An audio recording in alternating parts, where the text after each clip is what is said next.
हे आहे कार्ला रोड परिसरातील मंदिर, शिव मंदिर, पुरातन शिव मंदिर आहे। आतमध्ये शिव मूर्ति है।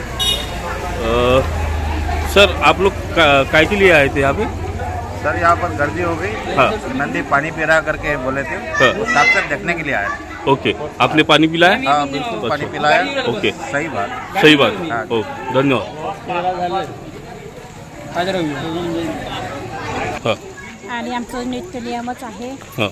आणि असं समजलं की नदी पाणी पित आहे तर मी पण गडवा घेऊन गेली। हाँ। तर चमच्याने पाजलं, बिलकुल असं सरळ ठेवलं, म्हणजे खालून बिलकुल जाऊ नाही दिलं। हाँ। तरी पण ते थोड्या वेळात गायब झालं पाणी। अच्छा, म्हणजे नंदी पाणी पित आहे। पाणी पिलं। ओके।